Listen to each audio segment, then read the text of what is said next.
Hi everybody, it's Justin from Mainman Bassing. In this video, I'm going to unbox the new-ish Daiwa Revros LT. This is the 2500 XH. Really excited to have this reel. I'm hoping Sunday I can go out fishing, get it on the water. Later I'll do a initial review on it. But today is just the unboxing. I'm going to talk about the features it's promoting, my thoughts of it. Before I start, if you find this video useful and you like it, it'd really mean the world to me if you subscribe to the channel and like the video. I do like a lot of product reviews of fishing gear that I find effective and useful and provide results. And I also do like fishing adventures, so you can check those out as well. But it really means the world to me if you subscribe. Also, I want to mention this: the Revros LT it's retailing right around $40. I'm going to drop in the description box below. I'm going to drop an Amazon link. You can click that link; it'll bring you to Amazon if you're interested in purchasing it. And I'll try to provide a link that'll bring you where you can select different model sizes if you're looking for something a little different.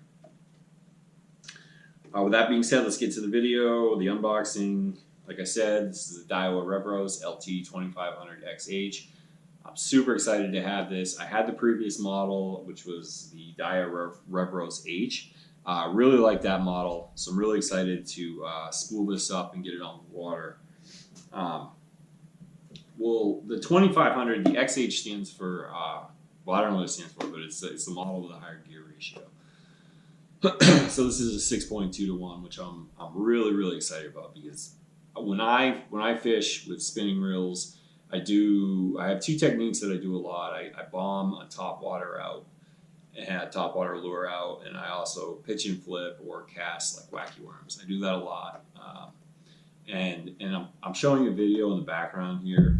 And what can happen with the lower gear ratio in a spinning reel is if you're fishing topwater and you cast into the wind, you can, if you catch a fish initially, it can be a long fight of just bringing the fish in and reeling, keeping pressure on the line, and moving your rod back and forth, and then like walking backwards when the fish is running at you and jumping in the air because you don't want them to come unhooked.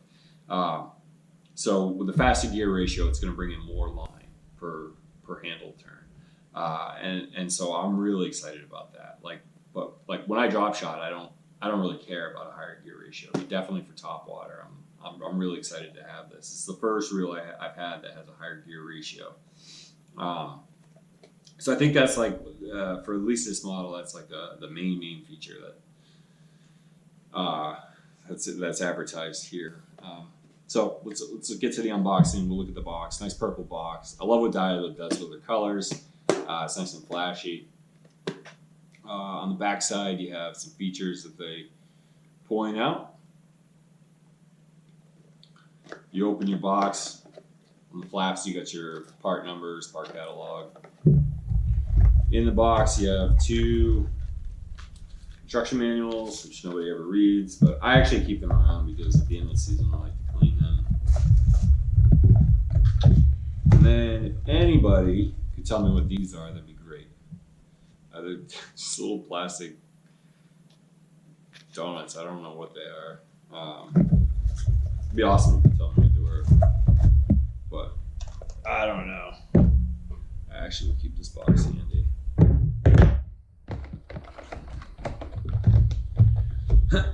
So here's your reel.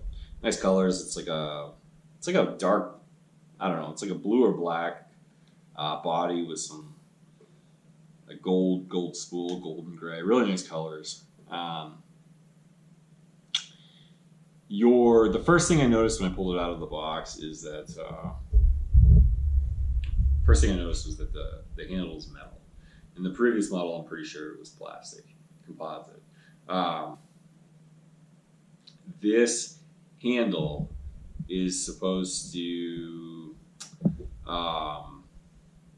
it's supposed to transfer power to the main gear more like efficiently and in a smoother fashion. I like it because it's tough.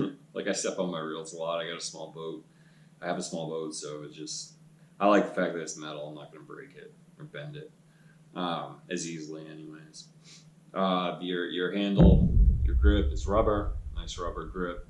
And one of the features that sort of like brought me to the Revros and Daiwa spinning reels is your anti-reverse switch.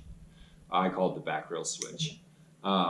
So what that means is when the anti-reverse is on, you can't crank backwards, so you can only go forwards. But when you have it on, you can bring it back. You can go forward and back. And you know what I use it for, anyways, is to back reel. And what back reeling does for me, basically, is it replaces the drag. I don't like using drag. If I've got like a finer hook, I'll loosen up on that drag a bit so I won't bend my hook. But I really don't like drag because it.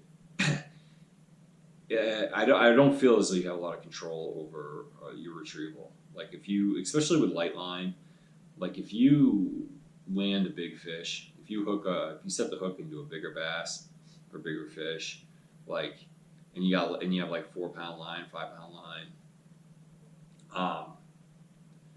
like your drag is going to be loose. Like you're not going to have it tight because you don't want to snap your line. But the issue is when the drag is loose, the fish can peel the drag easily, right? So, and you can retrieve, but the drag's loose, so it's not going to do anything because the fish is peeling off of it. But with the anti-reverse, the back reel, you can let that fish go and then bring it in. Let it go, bring it in, and sort of keep him away, keep him or her away from structure. And then when there's too much tension, you can let the fish go, but then bring it in. I just feel like it gives you a lot more control. But what I like about the feature is that it's right here in the middle. So like the other reels I have, which aren't Daiwa, that switch is over here in the corner. So it becomes really hard. Like you set the hook, right? And then you have to like take your hand off the handle and like fumble around for this switch. But the Daiwa switch is right there in the middle, which I love. I just think that's such a great feature that they have. So that's that.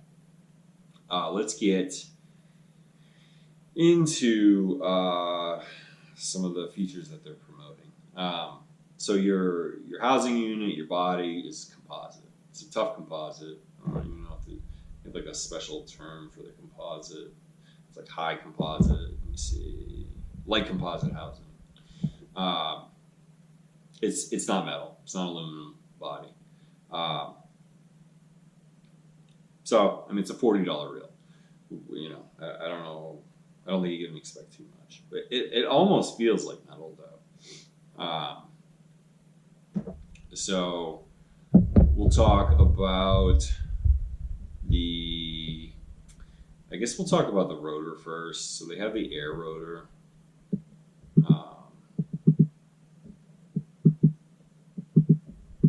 Let's talk about the air rotor. So this is your rotor right here. It winds a line onto your spool.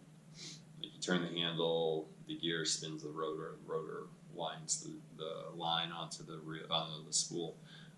It's an air rotor, and basically, like what they're saying is that they design the air rotor to distribute stress among the air rotor more evenly. So there's not a lot of stress building up in certain parts that I guess you make it, expose it to fatigue, or certain areas become fatigued and maybe can warp or bend. I'm not really sure.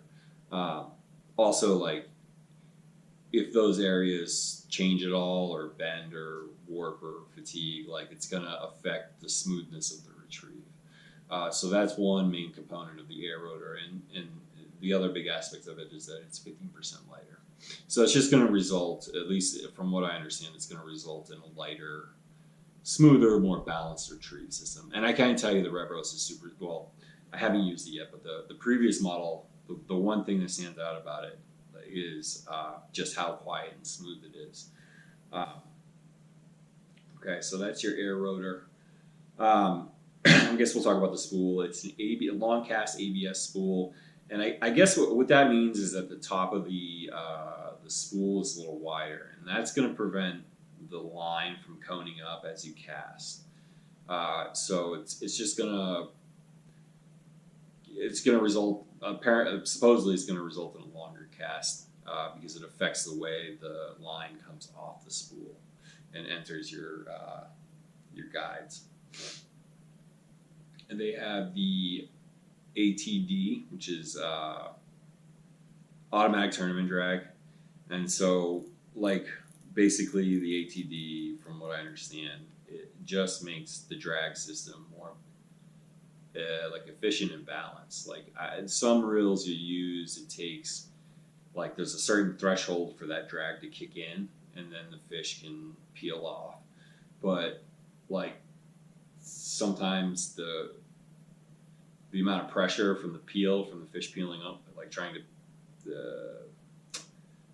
the amount of pressure that the fish is creating doesn't allow the drag to work. Like it changes, you know what I'm saying? That threshold changes, the amount of pressure changes, the amount of pressure needed to activate and keep the drag going changes. So it's like a real unbalanced drag.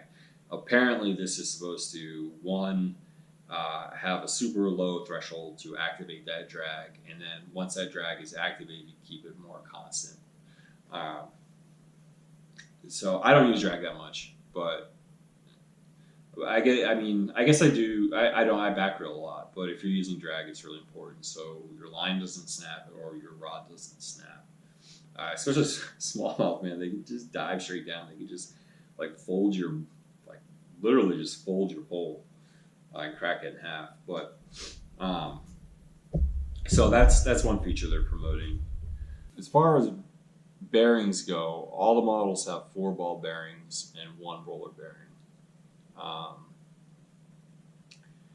So your roller bearing is going to be up here, and your ball bearings are going to be between the gear and the rotor and the gear and the spool. I don't know what they're made of. At $40, I'm guessing not much. I don't see anything advertised about anti-rust bearings or corrosion-resistant bearings. So I'm assuming they're just cheap stainless steel bearings. And there's only 4 of them. So, like, generally speaking, the more ball bearings, the smoother, more durable, and like lifespan of the effectiveness and efficiency of your retrieve is going to be affected. But I can just tell you with the Daiwa Revros H, the one I had before, it's pretty awesome, even just with a small number of ball bearings. And also it's $40. Like, you know, you can learn to disassemble it and clean the bearings yourself. Hopefully they don't rust. Just take good care of it if you bring it in salt water. But so you got 4 ball bearings. I guess I'll go down to, I'll go down to the model sizes. There's a 1000, 2000, 2500, 2500 XH, 3000, and 4000. So there's 6 models. Your gear ratio for the 1000 and 2000 is 5.2 to 1. For your 2500 regular is 5.3 to 1. For your 2500 XH, which is this, is 6.2 to 1. And the 3000 is 5.3 to 1. And the 4000 is 5.2 to 1. Your weight, the 1000 is 7.4 ounces. The 2000 is 7.6 ounces. Both the 2500s are 8.5 ounces. Your 3000 is 8.8, and your 4000 is 9.9. Now, apparently, I still consider 8.5 kind of heavy. But what are you going to do? It's a $40 bill, you know? At 8.5, I'm okay with it. But apparently, they've reduced several of the models down by 2 ounces. So they're lighter than the previous models if that's what you had. And that's what you're looking for. Max drag from the 1000, 2000 is 11 pounds. The 2500, the 3000 is 22 pounds, and the 4000 is 26.4 pounds. I guess I'll tell you the line. So the line retrieval per handle turn, 1000 is 25.5 inches. The 2000 is 26.8 inches. The 2500 regular is 29.6. The 2500 is 34.5. The 3000 is 31.6. And the 4000 is 32.5 inches. So the 2500 XH winds in more than the 4000 at one handle turn. So I think that's it. Really, like, I think that's it. I think I've talked about everything. So I'm really excited to have this. I'm going to spool it up. Stay tuned if you want to see more. If you want to see the initial review on this, I'm hoping I can take it out Sunday and go fishing. So that's 2 days from now. So thank you.